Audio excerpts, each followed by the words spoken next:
Hi guys.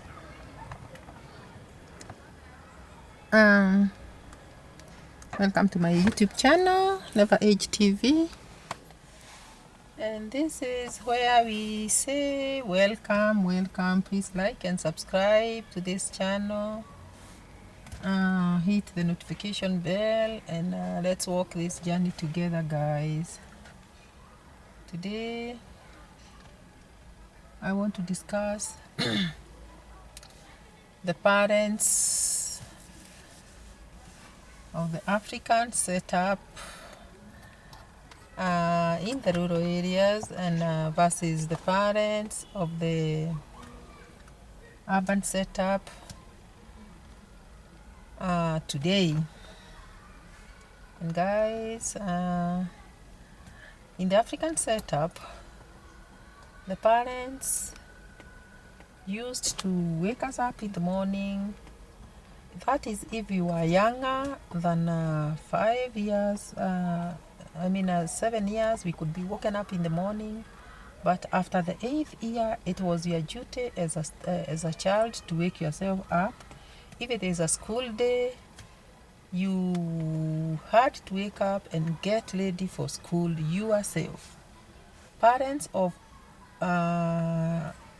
the urban areas, you wake up your children and you prepare them, you bath them. Even when they are 10, they are being bathed by the house girls and sometimes the parents, and you prepare them all the way.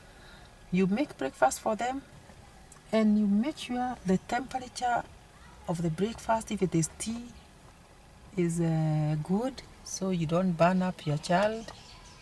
And that is a child, an urban child. In the village, there was nobody to check the temperatures of the tea we used to take. You'd wake up in the morning and not even see your parent. And guys, you could rush out, having worn your uniform, and go to the kitchen and prepare your cup of tea and proceed to take it very fast. That is if you have woken up a bit late. Prepare to take that tea very fast. And guys, after that, you would pack your books and head out to go to school. I want to talk about the parents, like when the schools were closed.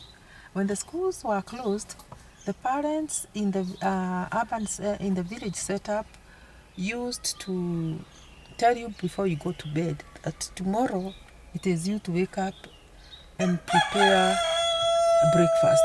And before the breakfast, you have to wake up and sweep the compound. Mostly the sweeping was done by the girls. And after that, it was your duty to wash the dishes. Most of the African homes, dishes never used to be washed at night. After supper, our dishes used to be left just in the kitchen. And guys, those that were brought up in the African way, you remember the kitchen used to be outside, outside the main house. The main house, the kitchen used to be there. And you could wake up and go to the kitchen just across the main house and make fire and start warming water to do the utensils. The utensils used to be done with warm water. This is because sometimes we did not have soap to do the utensils, and warm water would have helped.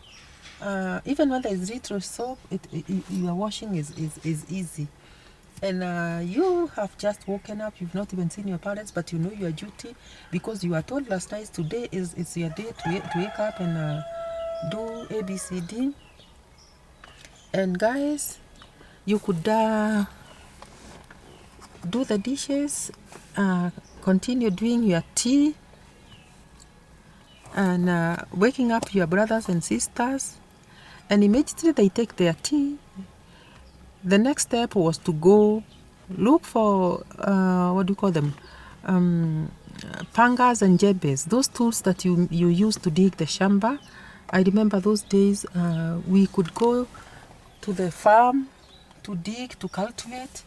And immediately after breakfast and the other members of the family are awake, we could go to the shamba before the sun is hot. And look at the the urban child. That child has never even known how to go about life, because the minute this child takes breakfast, after being woken up by the house manager, the child calls the neighbor's children to go outside and pray. That is, I'm talking about the time the schools are closed. And you'll find them in the field doing their thing, praying, they pray, and they ride their very expensive bikes. And after that, they will come to the house and maybe take a glass of juice and proceed outside to continue praying. In the village, we are rushing to the shamba as early as 7:30 in the morning, having taken our plain tea with nothing to accompany the tea, like bread or something, and we are headed to the shamba, where we go and cultivate the shamba before the sun gets hot. The reason why we used to go that early is to do a bit of digging before the sun gets hot. So guys, we dig. We usually, most of the times, we used to be with our parents, and then we come back home. When we come back home at about 12, we are hungry, guys. You remember we took tea with nothing, and we have been cultivating in the shamba, and here we are, very, very tired and very hungry, and we rush home. When we rush home, it was our duty to go straight to the kitchen. And usually the staple food in the village setup, in the African village setup, used to be ugali. Ugali is a corn flour, and we could go and there's also maize and beans, the mixture of maize and beans called githeri.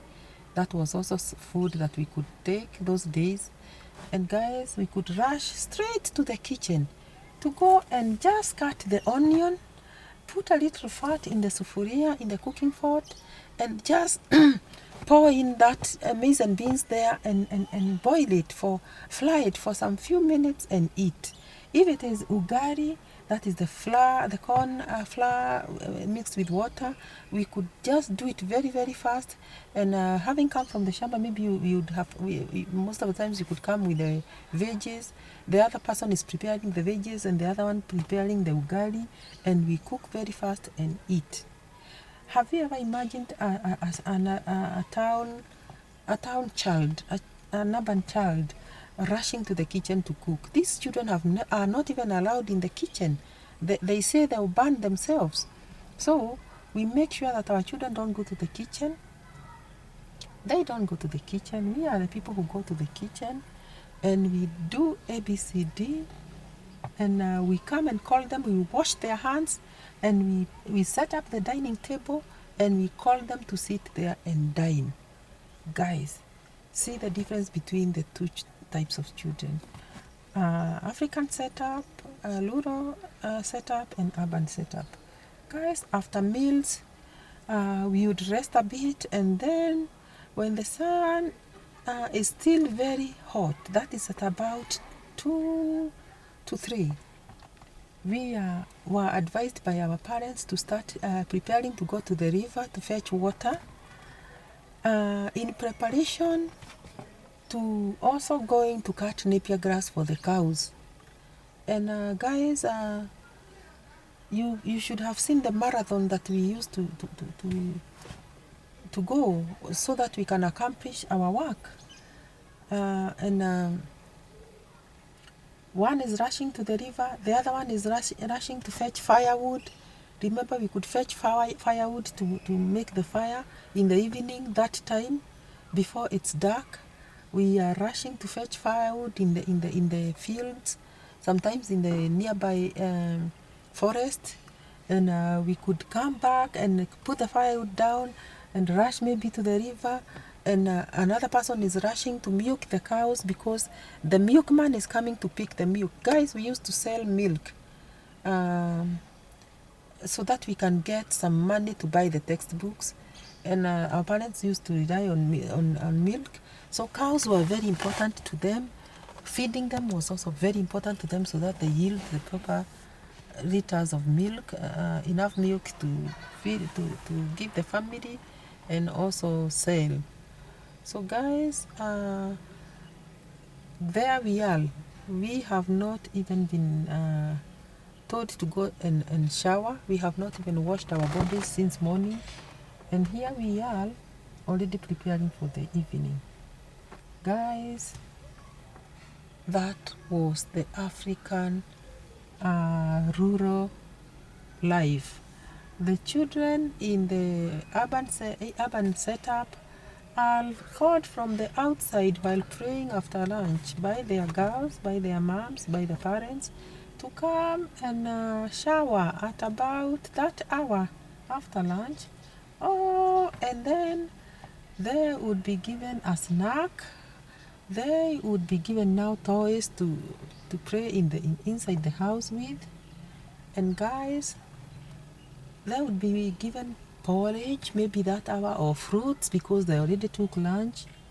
And guys, can you tell the difference between the two children? It happens, and that's how we were brought up, guys. That's how we were brought up, and it was not very, very easy. But we thank God because we grew up, and then after that is the time you would now rush to after milking the cows. It's when you'd rush to prepare the meals, the evening meal, and preparing the evening meal. And guys, when we prepare the evening meals, it's when we would warm our water after cooking that fire. Before it goes down, we would warm our water, and after warming the water, we would that is somebody assisting an old man their walk, which is a very good gesture. Maybe a therapist also. And guys, after warming water is when we would go and shower and get ready now to go and do our homeworks. So guys, compare the two lives and like and subscribe to my channel, Never Age TV. See you in the next video, and bye.